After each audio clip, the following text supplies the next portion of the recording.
what does a typical day of a web developer look like, and what roles are you looking for? Awesome questions. So sharing a little bit of background about the company itself, we are, like I said, we're an early stage company that's focused on solving security in the blockchain space. How we really got here, a little bit of a backstory there. I myself have been in the cybersecurity space for a decade. I've had a few different roles. My co-founder, James, has been an engineer for about the same time. And again, I had a few different roles. This year, we were both kind of left our full-time jobs to be able to kind of find the biggest challenges in Web3. And as we were looking into it, we noticed that alongside speed and regulation, it was security that is one of the biggest things that is holding the entire space back.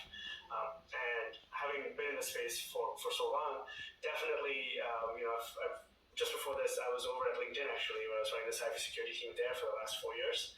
And I've done a few different security roles, but having worn a few different hats in the security world, it was pretty clear to me that in Web3, the way that these problems were being solved was just not at all, I would say, like systemic or data driven. Case in point, some of the biggest hacks happened, almost $400 to $500 million, and the teams didn't even know about it for a week, right? And these teams that were kind of holding millions of dollars on their platform were only finding out about it after users were logging on days or weeks later and seeing that their wallet was empty. So we were kind of moralistically driven to kind of go ahead and solve this, and with our skills, we're kind of the first ones to be able to jump in quickly and create a white paper to be able to solve this. So the company's been around for about 6 months now, and we have done an earlier venture raise, and we're kind of gearing up for another fundraise. And in the process, the main focus has been building out the product and building out the team.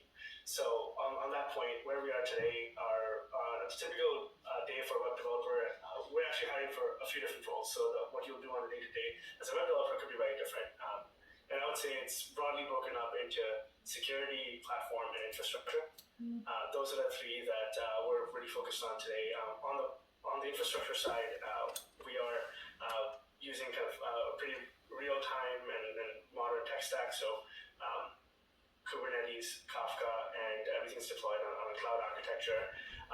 And with that, there's both the ability to move quickly and kind of not having to worry about running our own infrastructure. But then as we kind of scale the company and scale the product offering, there's a lot of work to do on the infrastructure side. There's full stack work to be done, but with this being a SaaS platform, there's both the front end and back end developments going on. And then with us solving some cybersecurity for these teams, we're constantly, every single time there's a hack that happens, our team is able to in-house have an internal security process that converts a single hack into a module onto the Guardrail platform. And that's one of the biggest things that teams kind of hopping on Guardrail are excited about. So that's a little bit based on kind of if you're more on the platform side, the infrastructure side, or the security side. It would kind of be a little bit different. And we're looking to kind of grow the team on all three of these pillars. And James is definitely the CTO here, so I think if you're interested, definitely connect with me and James. I'll put my LinkedIn and my Telegram here. Being crypto native people, we are kind of spend a lot of time on Telegram, so definitely feel free to reach out to us there too.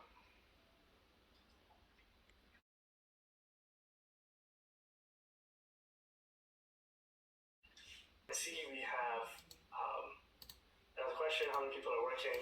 So today we have about 3 people that are working full-time, and we have kind of a few people we've been working with in a part-time and contractor basis.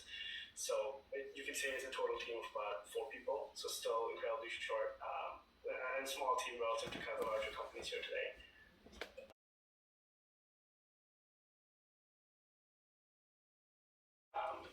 Well, who are your ideal clients and what are the biggest challenges selling to them? So that's a great question. I think as you'll notice, kind of in the traditional B2B world, it's easy to segment customers based on early market, mid market, and enterprise. But what does that look like in crypto?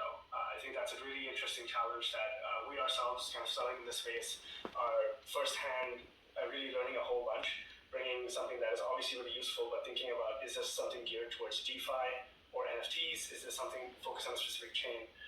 So the way we've thought about it right now is really focused on teams that have already gotten product market fit themselves. So these are teams usually in the DeFi, decentralized finance world, or in the NFT marketplace world that have quite a few different users and quite a lot of funds at risk that would invite a lot of hacker activity. So for us, ideal customers are people that have gotten past their first 100, 200,000 users, and then they've kind of got significant risks on their platform that would invite a lot of hackers. And for those companies, even buying a tool like this to better help them manage their cybersecurity is really relevant. But we're able to kind of sell this platform across different chains. So we're not really focused on Ethereum or Bitcoin. We're able to kind of find ideal customers, whether they're on Polkadot, Cosmos, Avalanche, and you name it. Today we already are a multi-chain platform, so we're able to kind of onboard teams pretty quickly across a few different chains.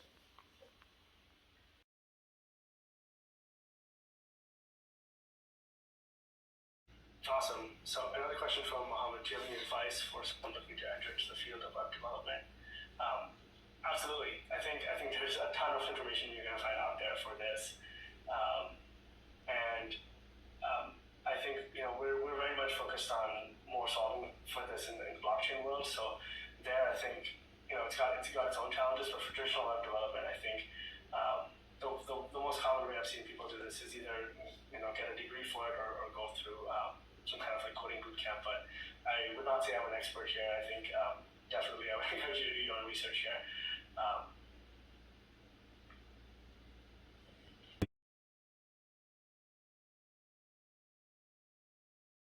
The person that can answer the why, but I can answer the what. And there we have a mix of kind of on-chain and off-chain infrastructure. So for on-chain, we're using kind of our own custom Python importers to be able to pull data across a few different data sources using REST APIs there and then RPC node to be able to kind of pull real-time data in. And that goes through a messaging queue like Kafka, and we're able to kind of write that to our own persistent data store, which initially was Google BigQuery, but then we've switched over to like a time series optimized database for that. And alongside that being our main time series data store, we have a kind of a React front end with a fast API backend, and a couple of different cron jobs, and all this is run as a service on Kubernetes, just hosted on GCP.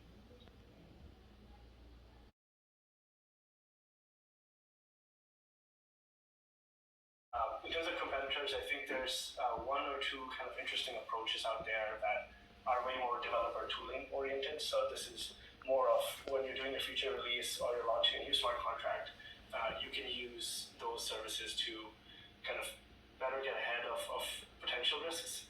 But in terms of any other players that are really able to kind of convert hacks into intelligence and push that proactively through a data platform, we haven't really seen anybody else kind of offering a similar service.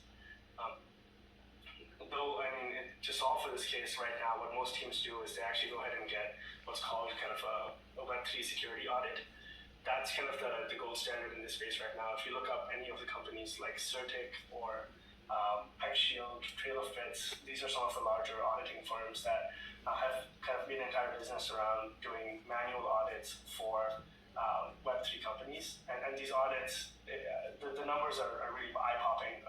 We're talking somewhere near $30,000 a week to $40,000 per week, and each audit takes at least 8 to 9 weeks. So what that means is that a single Web3 project that wants to launch, before they get their first user onto the application, they've already spent $120,000 to $200,000 on solving for security. But all that is just an expert who's able to kind of look through your code and be able to give you an expert decision on whether you're secure or not. It's not something that after that engagement is done, after those 6 to 9 weeks are completed, you still have to kind of make sure you're kind of responsible for the security of your project. So really want to give teams something that they can use themselves and not just rely on these third parties to do a very expensive manual work. It's a great question though.